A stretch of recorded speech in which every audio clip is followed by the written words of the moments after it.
Seguindo com o balanço geral, ontem, domingo, dia 31 de maio, foi o Dia Mundial Sem Cigarro. E por incrível que pareça, ainda nós temos aqui no Brasil 20 milhões de brasileiros que fumam ainda.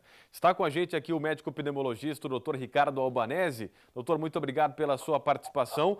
Os números já diminuíram muito em relação a fumantes aqui no Brasil, mas ainda são bastante elevados. É isso, doutor? Boa tarde.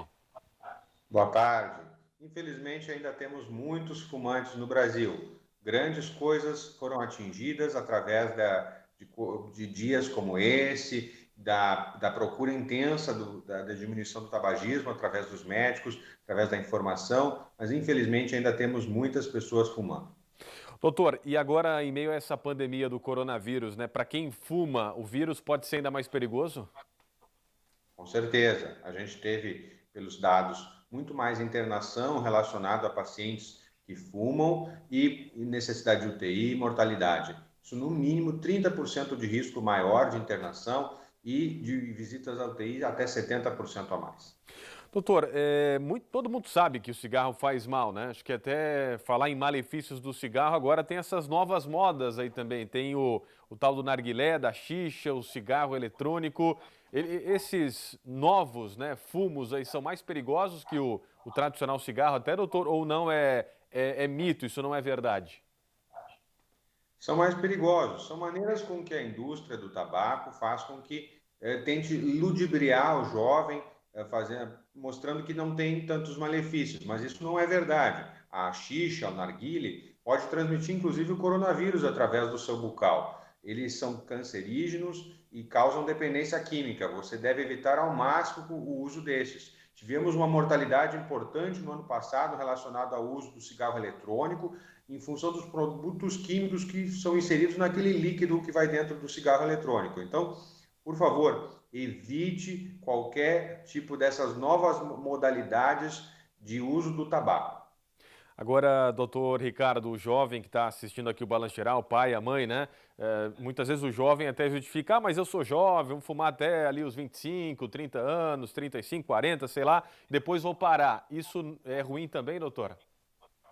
É péssimo, porque a gente não tem uma dose segura de nicotina e a dependência química ela acontece muito rápido. Em questão de 20 dias você já fica dependente químico dessas drogas. Não há como a gente ter uma dose segura. Essa coisa que você acha que vai fumar um tempo e vai parar, isso não é garantido. Muitas pessoas têm muita dificuldade de parar e por isso que é importante a pessoa nem começar com esse tipo de vício.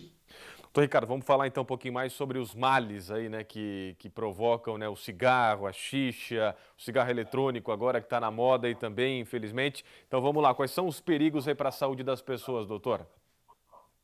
Então, a xixa, o cigarro eletrônico, eles causam cânceres de boca, de garganta, de pulmão, rins, né? Uma série de tumores diferentes. Esses também podem causar enfisema, piora da bronquite, pode aumentar a chance de você contrair doenças infecciosas, inclusive. Se você compartilha a xixa, você está transmitindo vírus através do bucal, como o do coronavírus, como o HPV. Você deve evitar esse tipo de produto em função do fato que isso também pode entupir as artérias do seu coração, do teu cérebro, prejudicar o funcionamento do teu cérebro, de causar infartos, derrames. Fuja da nicotina, fuja desses produtos químicos. Doutor, depois que você para de fumar, de usar, né, o tabaco, o fumo, enfim, os estragos no nosso corpo, né, ficam por quanto tempo? Dá para ter uma reviravolta? Como é que funciona isso, doutor? Com certeza os estragos perduram. Infelizmente, alguns são irreversíveis, né? O dano pulmonar relacionado ao tabaco, ele tem alguma reversibilidade no período de 6 meses, mas frequentemente o paciente já lesou o pulmão tanto que não tem mais como voltar, ficam cicatrizes. Em relação à questão do câncer de pulmão, o risco do paciente que parou de fumar, ele vai diminuindo gradativamente, né? Mas ao final de 5 anos ele estabiliza. Então, após 5 anos sem fumar, você vai ter um risco que é só 10% maior do que a pessoa que nunca fumou, e esse risco permanece, infelizmente, para o resto da vida. A tendência, doutor, é que diminua o número de fumantes no Brasil. Com essas novas modas, ainda esses números podem aumentar ou permanecer, doutor? A gente tem medo que aumente com essas novas modas, como o cigarro eletrônico, o narguile, né, em função da maneira que é comercializado com os jovens, né, com os adolescentes, como se fosse uma coisa diferente do que o cigarro. Infelizmente, não tem nada de diferente, é só uma maneira diferente de fazer o marketing da droga. Então, por favor, fuja desse mal e imploro a classe política que proíba o uso dessas drogas até os 21 anos.